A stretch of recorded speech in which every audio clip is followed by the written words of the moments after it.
Hey everyone, Eric Watson here, freelance writer, player, games, writer, boards, recorder videos, and a tabletop role-playing aficionado. Welcome to the Thursday edition of my bi-weekly behind-the-scenes DM-only live stream, Crafting the Deep, in which I build, write, and prepare for our next session of Call from the Deep. For playing characters Gottwald, Max Salver, or Toril, this stream is not meant for you. It'll be full of spoilers, but the rest of you are very welcome to join me. We stream our D&D sessions live on YouTube every Friday. You can join our official Discord server with invite link in the description below. If you'd like to support the channel, please check out patreon.com/RogueWatson. For our campaign, we use Roll20 for streaming. I use OBS Studio. Guess what just arrived this week? Bow, bow, bow, bow, bow, bow. For those of you just listening, I'm holding up a copy of the new Dungeon Master's Guide, the 2024 edition. This thing also is very, very thick and as big as the 2024 Player's Handbook, I believe. So I haven't really got a chance to look at it yet. But just based on heft alone, it feels like I could definitely kill somebody with this book, which is probably something you'd put on the review, I think. But, you know, you just feel like you get a lot of content for it. There's a lot of maps in here, which is cool. The whole step-by-step for making an adventure, making a campaign. It looks like it's hopefully better organized, which is definitely what the 2024 Player's Handbook was as well. So expect for me to cover the Dungeon Master's Guide hopefully next week. Maybe I can get a chance to get through it. I don't know, man. It's a lot to cover, and I'm still making my way. I mean, I've already reviewed the Player's Handbook, but I'm still doing all my, you know, main deep full class breakdowns, and we're only like halfway through all those classes. So this, you know, all this new stuff is just gonna basically last me for the end of the year, I think.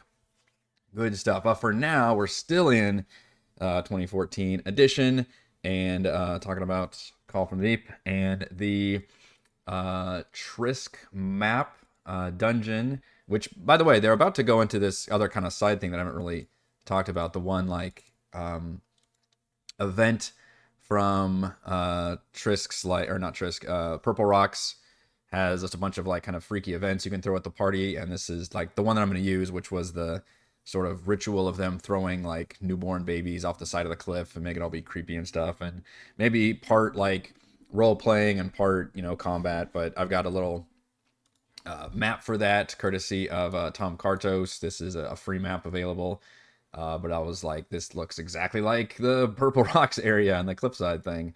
So a couple deep scions, a bunch of folks just engaged in a really creepy ritual. If the party wants to try to solve it with RP or something, they can. I mean, this is just not one of those, like, I don't have any main. I mean, it's just you're throwing a problem at the party, and however they want to solve it is up to them. But that's what this is, and I don't know if it's really worth talking about, because there's nothing really specifically to plan for it. Not a whole lot of big consequences for the party one way or the other, which is why we're mainly focusing on this Trisk map, which this is available via the official, like, well, I don't know if they're official or not, but it's the Ghost of Saltmarsh Discord server, and then within that server there's a Call from the Deep section, which I've gotten a couple tokens and art supplies or assets from, including those like cool black and white kind of sketch images of the pirate lords. I got that from that section, so I was able to hand those out to the party, which was pretty neat.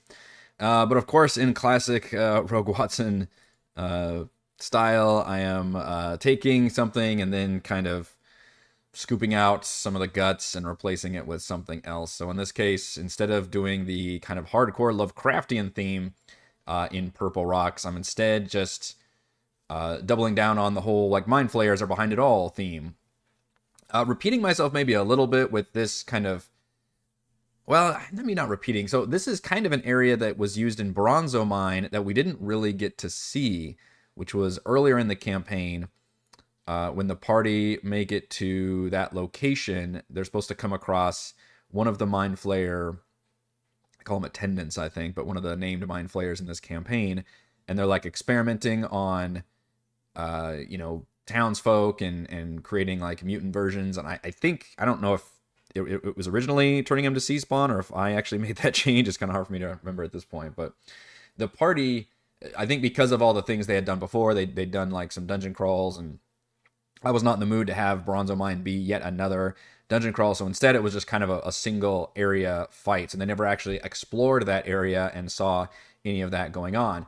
They got a little bit more of that when we got to the end of the Styes section, where I also changed the Styes. Instead of it being an Aboleth Big Bad, it was the Mind Flayer and the Juvenile Kraken. which it was a similar kind of setup. Where it was like the Mind Flayer's like laboratory thing, but in that case, it was them like the Mind Flayer like enthralling and turning people into like serial killers. So it was a slightly different mad scientist setup. This is going to be more of the one that was, and it's in fact the same Mind Flayer that was in Bronzo Mine, who the party sort of met, but also sort of teleported away. So not really a big, social link there, or something like there was with the Black Armada, Tentrix and whatnot.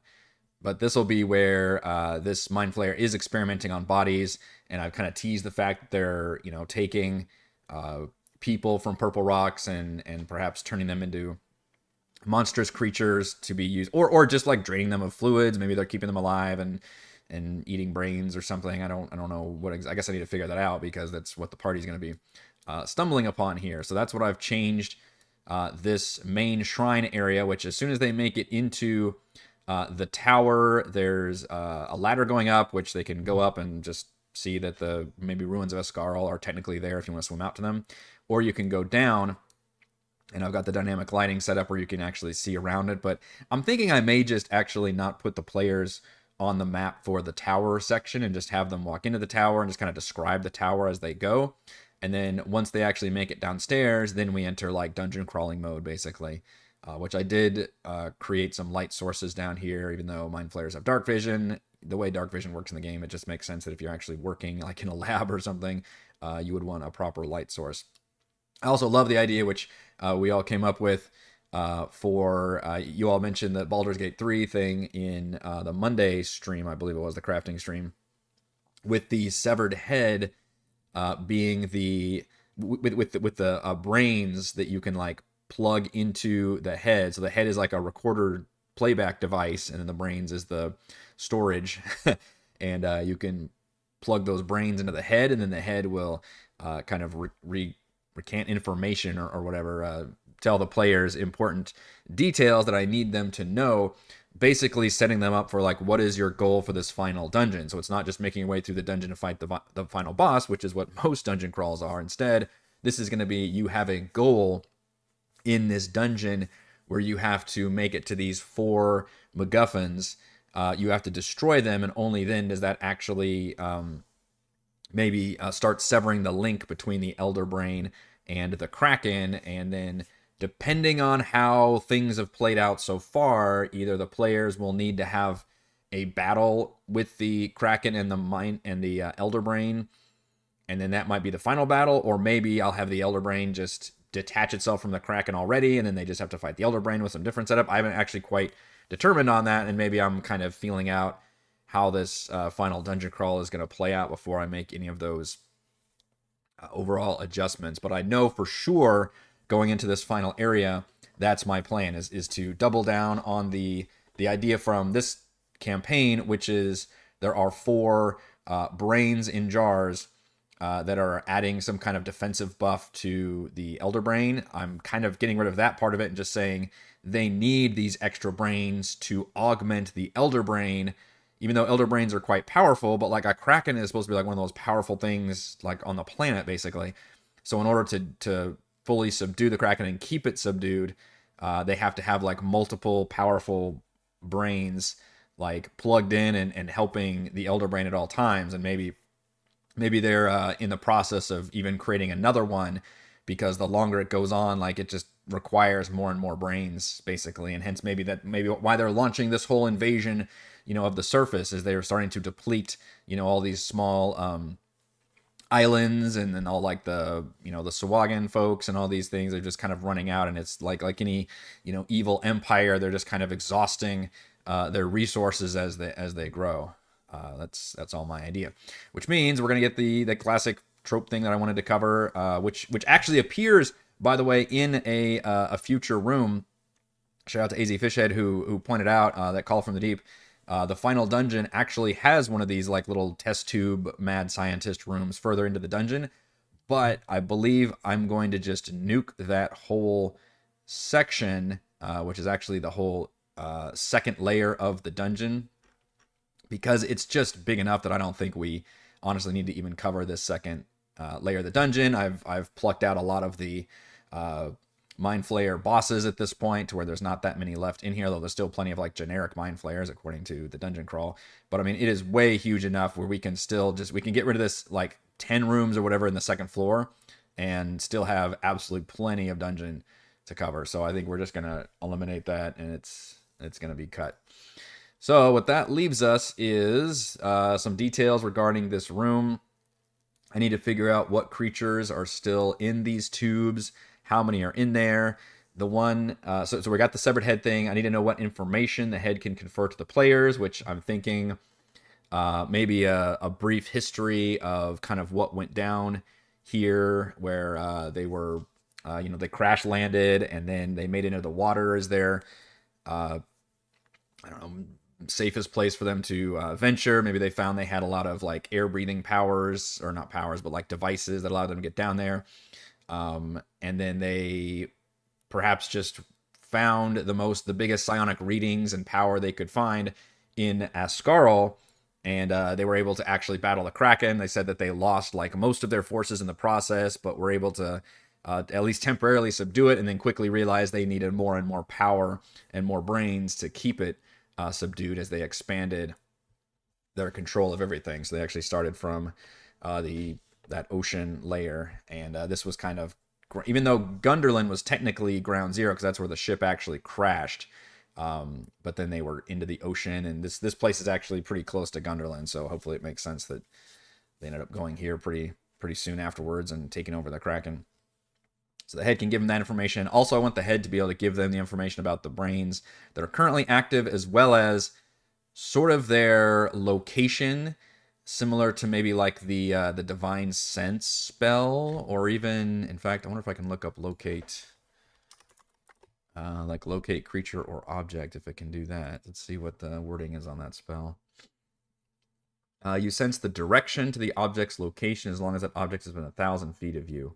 If the object is in motion, you know the direction of its movement. The spell can locate a specific object known to you as long as you have seen it up close within 30 feet at least once. So that helps. So basically, what I'm hoping is the players actually take this head with them, because I think that's delightful. And the head will tell them basically the distance and direction of all of those brains. So as long as they have this head with them, they can move along the dungeon and be able to kind of have a divining rod to locate all these brains that they need to find. And that would give them a huge, like, hopefully motivating factor and make this giant dungeon crawl a little more interesting to explore, because you've got, you've got those goals basically. And I really like the idea of going into a big dungeon area and having a specific objective. It's one reason why I really like heist adventures, for example, because that's basically what a heist is having a dungeon crawl with a goal. Your goal isn't just to like kill all enemies or defeat the boss. It's like, no, you got to do this thing. Usually like to steal this item, and of course that item can be, behind multiple layers of security or beyond the boss or whatever else to create that situation. But that's what I'm going to turn this into. So we got to figure out what's in the tubes, how many are in there. We definitely want to have at least one escaped subject, of course. Have one be, just a cool tease, which is going to be down in Area 7, because that's where I'm replacing the kind of guard, I guess, that was there that's been losing their mind because of the Far Realm exposure. Again, all the kind of Lovecraftian stuff. Instead, it's just going to be somebody who's been, experimented on and was near completion, basically, but then they broke out for whatever reason, because that's what creatures do when they're put in these tubes for creepy effect. Also, room 6, instead of it being that kind of weird constellation thing that changes the shrine, which the shrine is now just a bloody experiment table, I think those are going to be levers that are going to control the tubes in Area 4. So one lever will be to open all the tubes. One area will be to probably like drain them and maybe creatures start dying. I could even have levers for each individual tube. I guess that makes sense. Like, why the fuck would you have one lever do all of them? That seems dangerous. So maybe I could just have multiple. The resolution is so kind of bad in this room, it's hard to tell. the fact that there's like three giant wheel things set up here, so I could just kind of describe it as maybe levers on the wall. I guess I could add some different art assets and change it around a little bit. But yeah, I could make levers for the various individual tubes in terms of like, setting 1 is purge, setting 2 is open. I guess that'd be the only real options I could create. I don't know if there's anything else I could do in here. This is just supposed to be a curtain, so there's no doors to open. There is a storage facility back here. I don't know if it's... I don't think there's much in there. Why do I not have... There it is, Trisk. I think there's one actual magic item in here. So there's brown mold covering over each crate. So I guess the idea here is this is not a storage that's actively used. It's like old storage that was abandoned long ago, and maybe the Mind Flayers don't actually use this storage room. So the doors are just shut, and I don't think they're even locked or anything. Characters. Notice 4 crates are intact. There's robes. Yeah, I guess old robes. Candles. Navigation tools. Brass spyglass worth 1,000 gold pieces. Jeez. Bronze gong, matching hammer, wooden box. Inside the box is a ring of shooting stars. The cursed ring.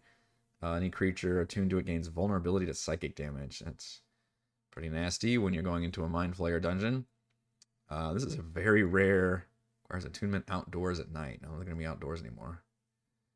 I just gave the party like a Staff of the Magi. I don't know if I need to be giving them anything else that's super, super powerful at this point. Although that's only for one party member. I guess everybody's got their different stuff they've got. Okay. So yeah, levers. So maybe I will do individual levers for room 6. And 7's got... So, by the way, shout out to, I think it was Demnix who pointed out that the new, I guess it's a year or two old, they did that Phandelver kind of pseudo-sequel to Lost Mine of Phandelver, although it's really... My criticism, you can go watch my review of that one, I reviewed it. My criticism is that it didn't really have much to do with the story in Lost Mine of Phandelver. The only thing it has to do with it is it just takes place in and around the town of Phandelver still. And level-wise, it does match where if you play through Lost Mine of Phandelver first, then you can play through, what is it called? Shattered Obelisk, I think. Afterwards, because I think it's like levels 5 through 10 or something. But it's also a big Mind Flayer adventure, which at this point I really have to never play or never run another like brain, psychic, mind-themed things. I feel like that's definitely been like my last 2 so far. But anyway, there is a stat block there that's actually pretty goddamn perfect for some kind of creature that's been experimented on and looks like half aberrant nasty creature, which is the Aberrant Zealot stat block, which the artwork is fantastic. Somebody who's got like tentacles growing out of them and looks all kind of messed up looking, wonderful token design. And as I said, the stat block's pretty fantastic. Also, it's a CR8, so that puts it up kind of mini boss territory for the party. Average hit points of 93, AC of 16, has a multi-attack of 3 different attacks. It can make a Psychic Rend, which it can do both in melee and ranged. Plus 7 to hit, 120-foot range if it's... Even melee has a 15-foot range. And also can give the stunned condition to the start of the Zealot's next turn, which, by the way, I didn't edit that. That's, like, finally they figured that out, that, like, stun-locking party is horrific. And instead, like, you can still stun him, but make sure it doesn't last for, like, more than a turn. So I enjoy that that's there, or just 2 short sword attacks. So I guess it has a weapon. I may have to edit that part of it because I'm not sure. Or maybe they found like a random weapon in the crates somehow and they're still grasping it. And maybe that's why, as they like feel some of their like warriorness. Abilities, Aberrant Form. Any non-aberrant creature that starts its turn within 5 feet must succeed a DC 15 Wisdom save or take 2d6 psychic damage. I could almost flavor that as just being like horrified of the creature, basically. It can squeeze through an arrow as 1 inch without squeezing. I guess it's like an ooze at that point. I don't know, weirdly pliable. But it also can cast Hunger of Hadar, which is interesting. And Arcane Gate. I don't know if I'd actually use that as part of the stat block. It might be a little too much for an escaped creature. And also the bonus action, I don't know if it's actually that thematic either. It can teleport, and then it does like a damage blast when it teleports, sort of opening up the void whenever it teleports back and forth. So a little bit too Lovecraftian and not quite as Mind Flayer-y. with those abilities, but just the other stat block stuff works really, really well. So I think I'm going to roll with this to replace the insane gladiator. So this character will still be insane. This will be the creature that escaped. So I could use this as a template for like other creatures that are in here, but this would be a little too strong to have a bunch of them in the tubes. And it would be more fun to have different kinds of creatures in the tubes as well. So I don't know if I'd use that exact stat block again, but that one, they would be insane. And the party, I think it even says in the notes for the current one, yeah, they must suppress or cure her madness with a calm emotions or greater restoration spell. Only once her madness is removed can characters converse with her. So maybe I can have a note in there that says if they think to actually do that or they have those spells available, which I don't think they do. I mean, we don't have any like clerics or paladins or anything.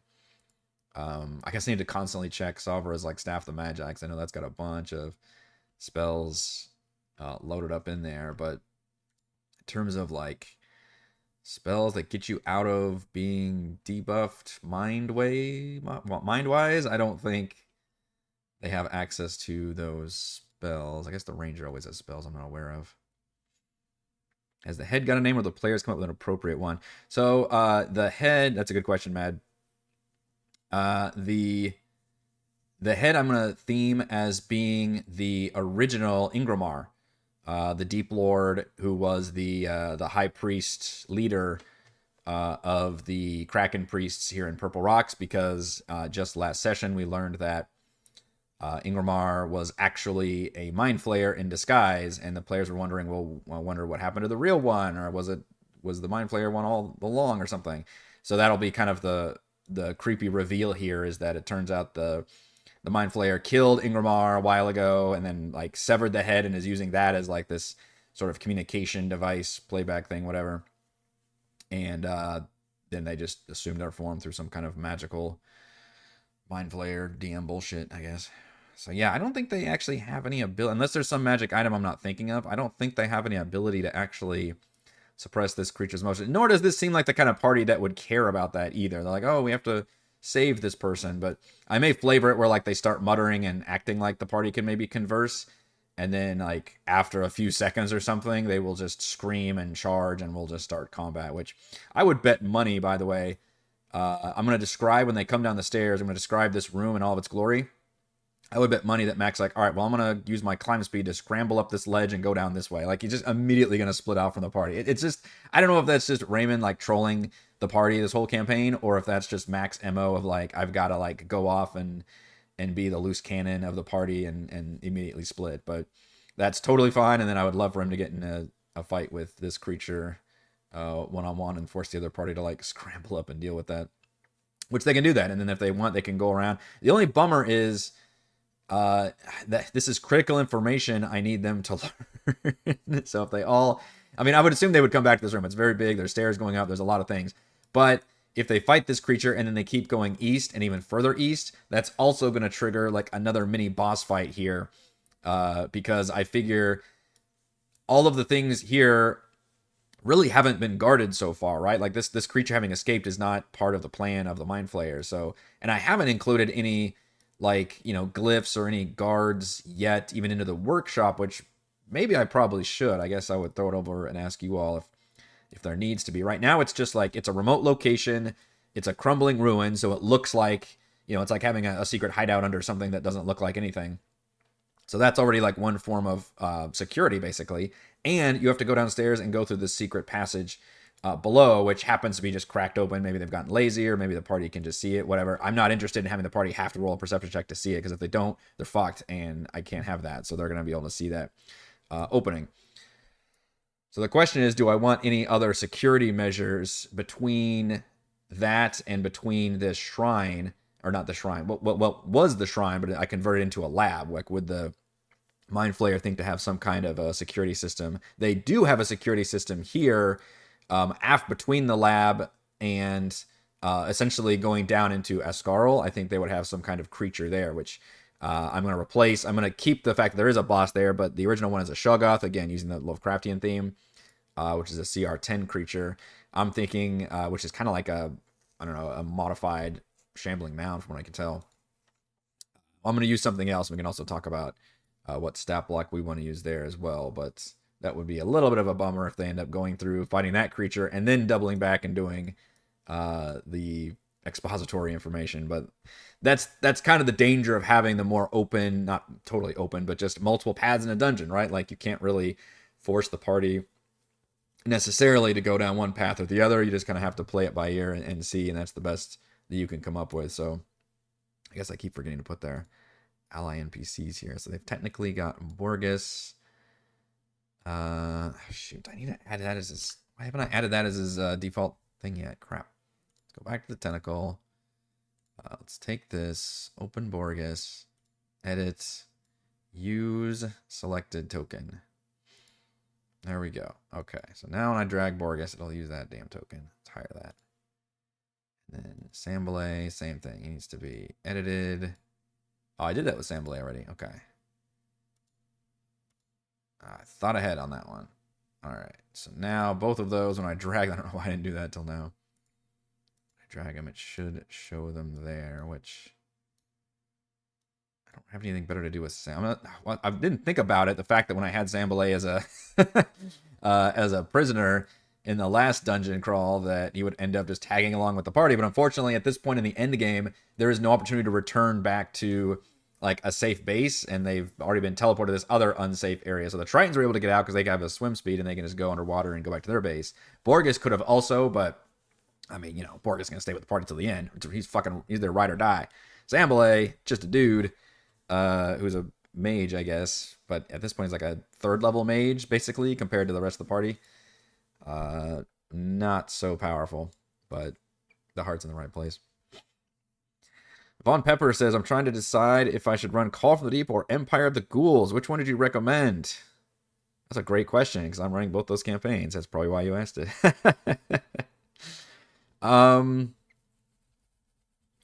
Well, so when I'm doing Call from the Deep, I also ran like half of Ghosts of Saltmarsh. So I did not run just Call from the Deep straight from the book. I ran, gosh, which ones did I do? I did the first one, Sinister Secret of Saltmarsh. I think they're still on here, right? I did Salvage Operation. I did The Final Enemy, which also included elements of the Danger at Dunwater as an intro. And I also ran the Styes. So basically like 4.5 of the like 6 adventures or whatever in Ghosts of Saltmarsh I injected into Call from the Deep. And I think it worked really well. I've had to change some story stuff around, but I think I do that with every campaign anyway. I will say Empire of the Ghouls, I have not changed much at all. I think it actually works pretty good out of the box and also has all the maps and stuff already plugged in. The biggest problem with Empire, there's probably 2 problems really, if I'm going to be critical already. One is that there's a lot of travel in that campaign because the party, it's really like a sampler of Kobold Press's Midgard world setting, which is basically Forgotten Realms with some different stuff in there. So you end up traveling a lot over the world, basically. And travel is probably the thing that everybody enjoys the least, both players and DMs, because players, it's just, travel just becomes kind of a linear thing. It's like, what do the DMs have planned for us as we travel along our overland map? And if the DM, it's like, well, now I got to plan all these other freaking, like, you know, like when you have encounter tables, it's like if you're running a virtual tabletop, you're like, well, I gotta like, or even, you know, in real life, you're like, well, I gotta have all these maps prepped. I gotta, you know, it just creates a lot of work. Basically, that's I think more than a dungeon crawl. So it's a lot of travel, which can suck. And the other issue is that the whole Empire of the Ghouls thing is very cool, but it basically doesn't come into play until the final 2 chapters of the 6-chapter campaign. So if you were excited about doing all this, like, oh yeah, this evil empire of like sentient undead, where it's all like bureaucratic and just awesome, and it is cool. It's very, very cool. And they've got all this like the equivalent of like a Gazette or something where they give you all the world building stuff and it's all about the underworld and the empire. Like all that's cool and you read it, you get really excited, but then you have to like tap the brakes and realize that like first you have to go crawl around the whole campaign in the surface and do kind of more, not generic, but just nothing that really has that good theme in it until you finally get to the underworld, and then it starts getting to be really interesting and cool, and they do a lot of that neat stuff, which is like the final 2 chapters. So I do like that campaign a lot. And also, by the way, if you haven't run a Paizo, a Pathfinder style campaign, it's also very much designed like that, which is individual chapters, and each chapter has its own beginning, middle, and end, but they still link up, and obviously they go sequentially in terms of leveling, and they have like an overarching, like you're doing something that's like, oh, the Imperium's got this plot that they're doing, and you have to thwart them, and then you do thwart that specific plot at the end of that chapter, but it teases like, the Imperium is still doing something else in the future. So that's how each chapter is constructed. It's probably the first, I think it is the first campaign I've ran that does that, where it has those individual, where it has the campaign broken up in those individual chapters. But I've reviewed Pathfinder stuff before, and I'm familiar with that style. So there you go. That's my critiques on, I think, both and Call for the Deep's big problem. Obviously, the original maps really suck, so you have to come up with map art. The plot's fine, I think. I enjoy the nautical theme, the pirates, the mind flayers kind of being behind it all is really enjoyable. Although coming from Rime and also with Baldur's Gate 3 kind of looming over everything, it gets it to be a little like, okay, yeah, Elder Brain is behind it all. It's, people have seen that before, kind too much. But I did inject a lot of Ghosts of Saltmarsh into it because I wanted more dungeon crawls. I don't think it has a whole lot of stuff. And it kind of has that tricky, like, big open world chapter that Storm King's Thunder has, where it's just a bunch of like notes on various open world locations that the party can experience, and they'll have like one paragraph and one like interesting thing about that location. I think what I like more in my campaigns is give me way fewer locations, give me like a tighter area, like the Desarin Valley in Bridge of the Apocalypse, or Dragonlance has a really good one. I forgot the name of it, the Dragonlance campaign in 5e, where you go and it's another hex crawl area, or Tomb of Annihilation. I mean, it has a whole hex crawl, but it has like individual locations that are like dungeons or have something interesting about them. I like that format versus like, hey, here's like 50 areas and here's like one thing that can happen in each area, but there's no other like notes or anything about it. So it's more like seeds of an idea. So that's a lot trickier for me as a DM to plan around that. I would rather have like full on, adventure locations, and that's what Ghosts of Saltmarsh really provided. So good thing to talk about. Do you think you need the Midgard World Book to run Empire of the Ghouls? You do not. I'm trying to think. I do have it. It's called I think it's called Midgard World Book or something like that. Cobalt Press's World Book for 5th edition or something. You don't need to. I think there's enough information in the campaign. It just depends on how much your players are really into the lore and the world, because the world book will help you, and it helped me during like when the players had questions about certain gods or certain factions. Because the tricky thing is, especially as a DM, if you're new to that setting, is I just mentioned it's like a sampler pack of that setting, and they go like completely to new areas in each one. And it can be a little overwhelming for the DM to be like, all right, now I have to like learn about this whole area and its like setting and what its situation is. And they do provide some of that information in the book, but if you just want more information and be able to realize like what's going on in these certain areas. I remember chapter 3, I think especially, where they go to like the Northlands. I ended up really using the world book a lot and trying to see like, okay, where are these different gods that have their context, and how does that interact with the party and these different factions, like what is their history of, and you can pull from that. So they do a good job of giving you that information in the book, but again, it just depends on how much your players are really tied into the world, how much you're really tied into the world, and that can certainly help you. So another good question.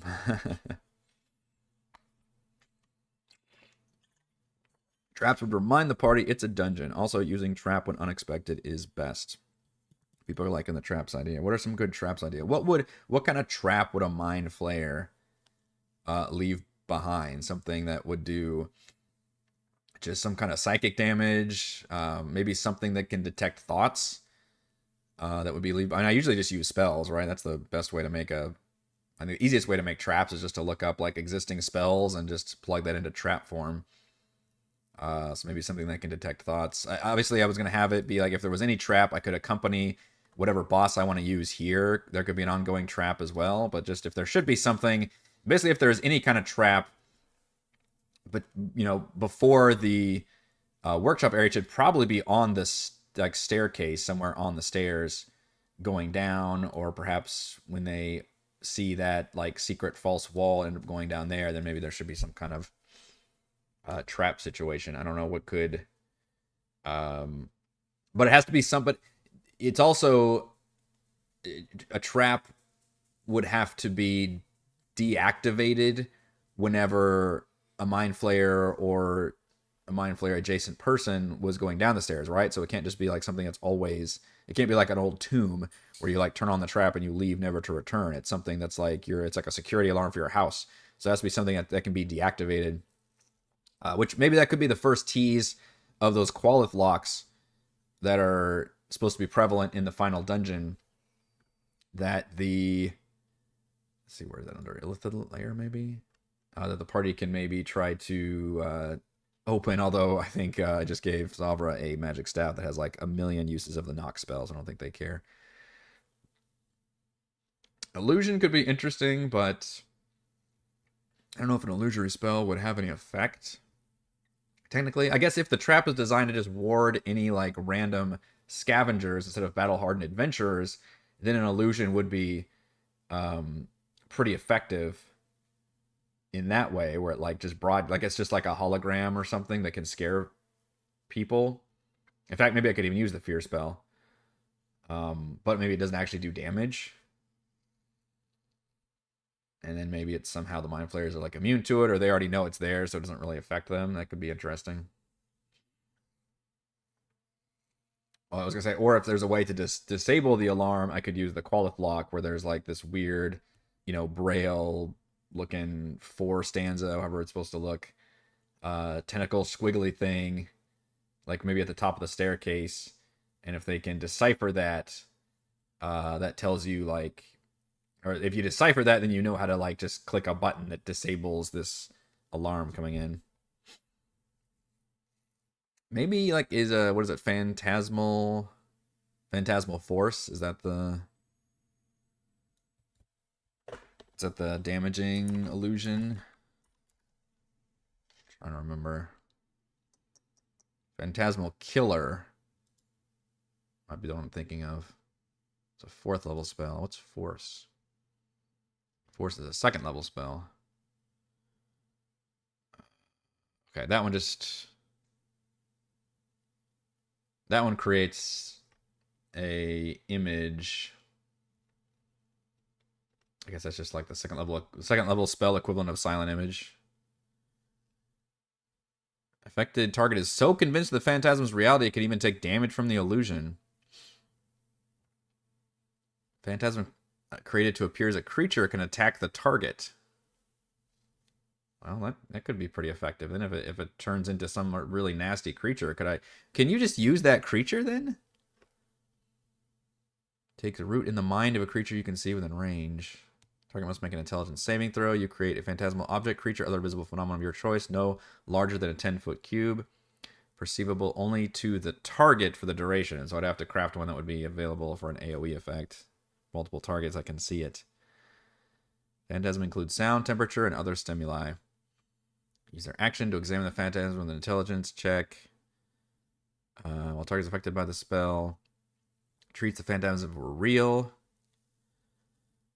And is so convinced of the phantasm reality they can even take damage from the illusion. If the creature can attack the target.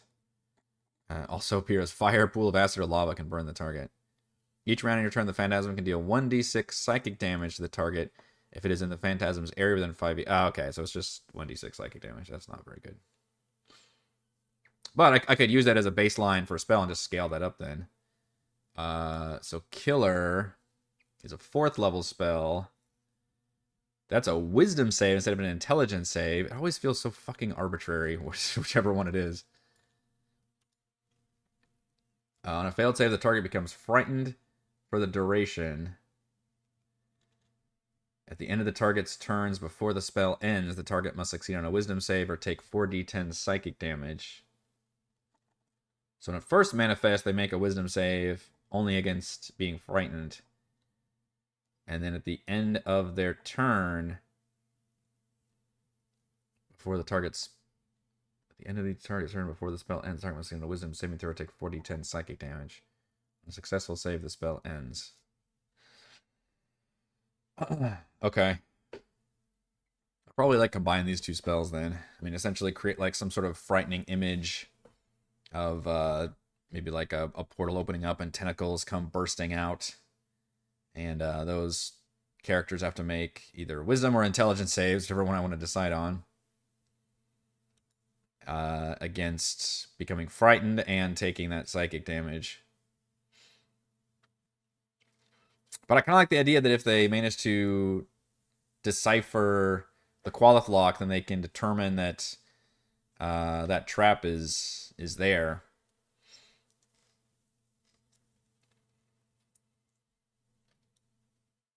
Yeah, so we could probably use that one. Phantasmal Killer. So that would actually be before they make it down there. Phantasmal Trap. What is a Mind Flayer's DC? Because that's what I would probably use. What was Thilios' DC that they just fought? I didn't really get to use any spells, so not salty about that fight at all. God. Absolutely shit the bed on rolls last time. So embarrassing. It's so embarrassing too when you describe something like being really cool and then you make a roll and it's like, and they miss. It's like the dice. It is a DC 15. All right, that's easy to remember. So that makes sense that it would be DC 15. Do we like wisdom or intelligence? Wisdom would mean my players would have a chance. Intelligence means only Sabra has a chance, I think. Gottwald's gonna suck either way, I think, because yeah, +0 on both of those. Hilariously, like, not min-maxed, but like, I don't know, specialized with brute force. Max got a +2 wisdom versus +1 intelligence. Sabra's got a +5 wisdom and a +9 intelligence. He's actually good at all of those mental saves. And Twirl has a +6 wisdom, but only a +1 intelligence. That makes a big deal for him, for sure. But yeah, nothing too crazy. But I like the Phantasmal, Frighten, and then 40-10. Right. 40-10. What is 40-10 psychic damage? Like 20 something? It's pretty solid. On average. Every time my Battlesmith rolls, I feel that pain. Alright, so we're using the Aberrant Zealot for down here, which I like that. Maybe they just found a sword. We can still use the sword. We still need creatures for our tubes. I've got a lot of tabs up. Can you see all these tabs I've got in here? Which I could use that Aberrant Zealot. The Thilios was using Sea Spawn from before, so that would make sense that they're I don't want the party to be confused that like, oh, this is why they're all mutated though. Like that effect was just because they're all Kraken worshippers, so maybe this is actually not freaky enough, basically. For the I feel like the people themselves would already be like the Sea Spawn stat block, really. In fact, I was using Tribal Warrior, but maybe I should be using the Sea Spawn stat block for random people. Although Tentacle is one of the moves. There is an infected townsfolk stat block, also from Phandelver. There it is, Phandelver and below the Shattered Obelisk. Or no, sorry, that's infected Elderbrain. I thought, what is? That was infected townsfolk. Shoot, maybe it's infested. Infested? It's not. Oh, why can't I find that stat block in here? Let's look at townsfolk. Let's see if that comes up. Huh, alright. Well, I thought that stat block was somewhere in Roll20, but perhaps not. But it wasn't a very interesting stat block, unfortunately. And there was the classic mistake of having a creature have just a ton of hit points, but very boring moves. So it's just a boring fight for everybody. I'd rather do creatures that are physically weaker, but have more interesting offensive capabilities. Which the Sea Spawn would probably warrant that, although their attacks aren't too great. But I was also looking up the one that I think Lumpy pointed out last time, where I didn't have I had turned off Eberron's access in this campaign, I guess worrying that the party would take some kind of Eberron, abilities or something when they leveled up. So I opened that back up, which allowed me to see the Dolgaunt from Eberron, which I think actually has a pretty good stat block for these purposes. The token is maybe a little too crazy for a person. Pretty freaky, so I may not necessarily use that particular art, but the stat block is fantastic. It's supposed to be like, yeah, mutated goblin creatures that are corrupted with whatever their far realm shit is, I guess. Also blind sight, which is creepy. Multi-attack. The Dolgaunt makes 2 tentacle attacks and 2 unarmed strikes. I'm not great at math, but I think that's 4 attacks for 1 creature. Up to 2 tentacle attacks can be replaced by Vitality Drain, where they can deal necrotic damage to anybody. It's fucking Omega Red. That's what these creatures are from comics. Omega Red with the tentacles, and they can like drain like energy and life from victims who are wrapped up in its tentacles. That's what these fucking creatures are. That's amazing. A creature grappled by a tentacle must make a DC 11 con saving throw. On a failed save, a target takes necrotic damage, and the Dolgaunt regains the number of hit points equal to half the necrotic damage taken. I don't know if I need every single creature in there to be this, stat block, and it might be useful to have multiple different kinds of creatures, which maybe we can use some of those Sorrow Spawn as options as well. And they all don't need to be very strong. They can be anything from... and some of them should just be like crazy mutant dead bodies that are just going to instantly die, like whenever they get opened. Maybe even like a gibbering mouther or something that's just like a freaking nasty puddle of flesh that's gone terribly awry. Would be pretty funny. But I do like the stat block. It's absolutely fantastic. I don't think I'll necessarily use the token though, because it's a little too... Mainly because unfortunately it does look kind of goblin-y, and I need these to look more human-like. But yeah, the stat block is fantastic. I admit you hid your saltiness well, as my toys would have been out of all my prams. I don't know. I can get pretty salty on the stream. Describing them as patched together patchwork of body parts and tentacles might help them distinguish the difference. Yeah. And hopefully the idea being that there's like a like a operating table, in the middle here with like blood on it. It goes to show that they're being like forcibly surgically transformed. In fact, I guess it might be worth going back to the Bronzo Mine section and seeing on how that one describes everything. Would have been like a bee. Although I think they're just like lying in beds. I don't think there's actually tubes anywhere. It's a little more mundane. Got the cranium rats. Swarm. Vault safe. Could put old potions in there. The party does need potions. Human commoner thralls equipped with flensing claws. That's right. So they didn't have the sea spawn. I guess I must have changed that. Jeez. Commoners with flensing claws. Who the hell wants to use commoners? Okay. That's another thing that I changed then. So I was the one that did the sea spawn thing. So I could still use a sea spawn. I think that would work pretty well. But I do love the Dolgaunt. So let's put the Dolgaunt in here as an option. And the funny thing is, I don't even have to be, I'm the DM. I don't have to be like, oh, the Dolgaunt stat blocks in the second tube. So if they release that one, then that creature is going to be the one to do. Otherwise, if they purge that one, then that creature's dead. Like I can put the Dolgaunt, whichever one, like the first one that get released can be the stat block. I want to make sure they fight it. So it doesn't really matter like which one's in which tube, I guess. So let's see. Sea spawn should already be in here, I think.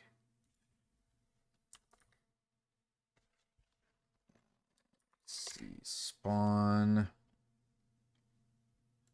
Creature, yeah. Should probably be like the least mutated creatures. Because I feel like the citizens would already be basically sea spawns.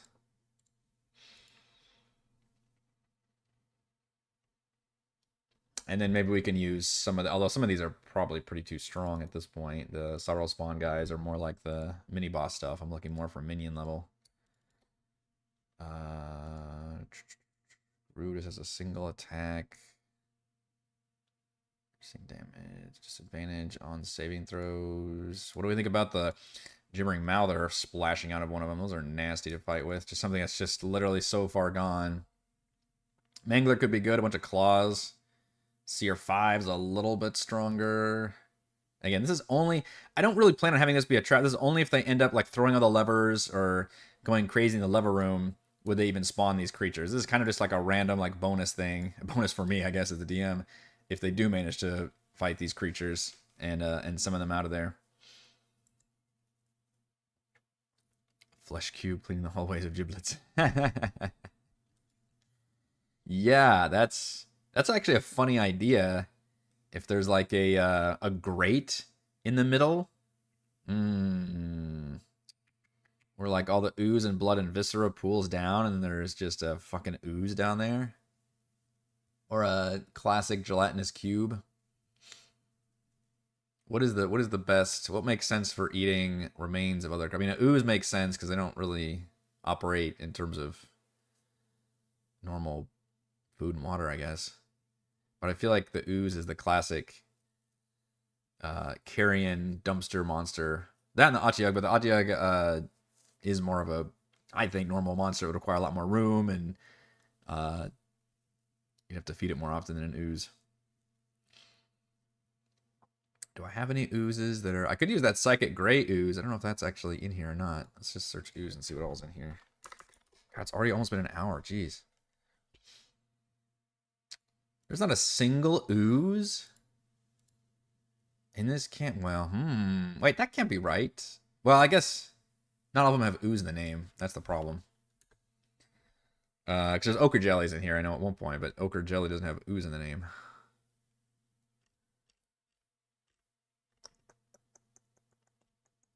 Looking through real quick and seeing if there's something. I could also be clever and just be like, oh, one of them is just, what's the Grell, which is just like the brain with a beak. Like, one of them is just a floating brain with a beak, so they made a Grell out of somebody. Not a Grick, though. Grick is too different. And just literally use the Grell stat block. Which I don't think is in here. Maybe it is. We'll find it. I don't know what all's in here. I haven't used a lot of these creatures. What was I looking up a second ago? I forgot. I started talking about Grells.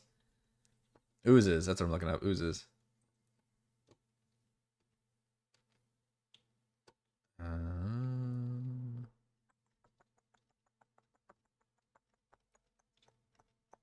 there's any in here right now. Alright, what if we just search for ooze on here? I just said I didn't want there to be a lot of monsters in here, though, and I'm adding more monsters. I can't fucking help it. What's my friend the gray ooze? Yeah, it nourishes them. Ooze kills a slice. Gray ooze is stone turned to liquid by chaos. A gray ooze that lives a long time can evolve to become more intelligent, develop limited psionic ability. Such occurrences are more common in gray oozes that live near psionic creatures such as mind flayers. Aha.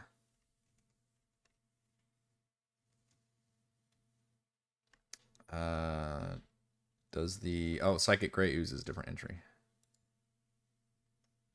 Psychic Gray Ooze. I don't think you have a different entry. Gray Ooze variant Psychic Gray Ooze. Yeah, I don't think that's actually... I might have to look at my book for that. I'm not sure this is... Unless the variant is written just somewhere in here. Don't think it is.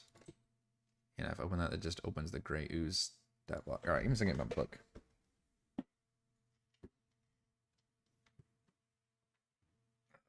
Only one now that I don't have in the 2024 edition. Is it under Gray Ooze or just Ooze? Oozes, 240. We've got your black pudding. Delicious. Corrosive. Also can split. Got your Gray Ooze, which it does not list the variant of Psychic Gray Ooze in there at all. Gelatinous Cube and Ochre Gel. Those are the only thing it says for oozes. So where does the Psychic Gray Ooze come from? Is that from a different book? Variant Psychic Gray Ooze. Huh. It's nowhere in the monster manual. Unless it doesn't even have any other abilities. It's just still the Gray Ooze. Pretty weak, though, as far as oozes go.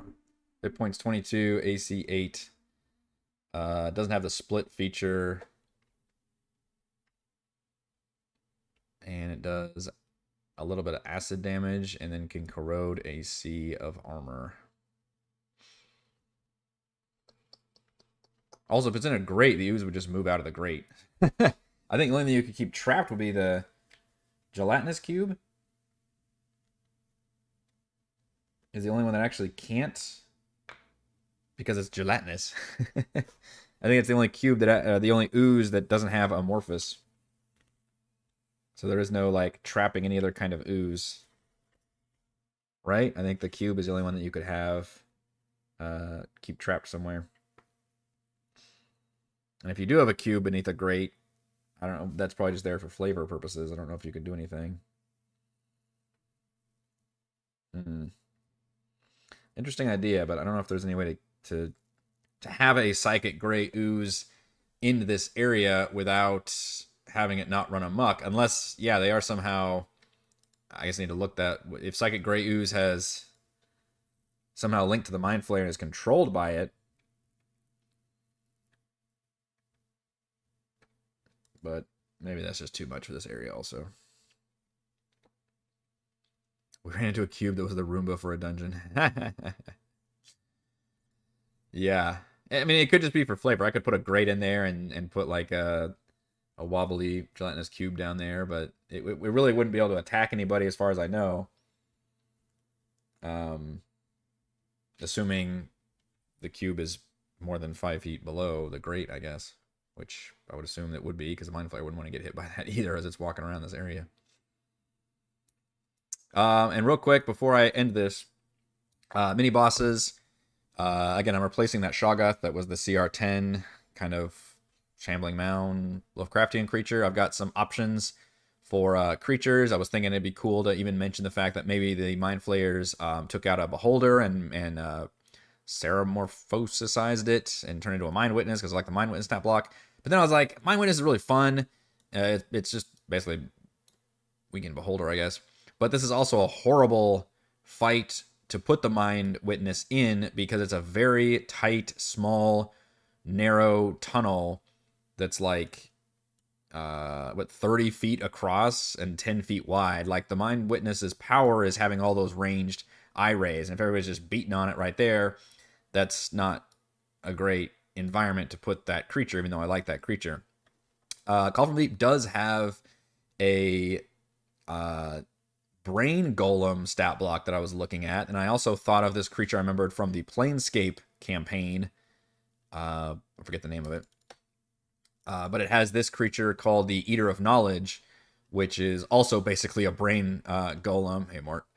And essentially it's just a big brute creature, which I think that would be the more appropriate thing to battle in a small confined space, would be a big brute creature that maybe has some kind of extra features, and I may just combine the two of them. So the Eater of Knowledge is very basic attacks, technically can do the extract brain thing. If both attacks hit, then that does stun the creature while it's got them grappled, and then it can do extract brain later on a next turn. It has magic resistance, which is very good against the party, and depending on how many brains it's previously consumed is how many extra spell casting abilities it has. Unfortunately, most of the spells aren't necessarily great combat spells for it. Detect Magic, Silent Image, Invisibility. Hypnotic Pattern, though, is a great one to be able to unload.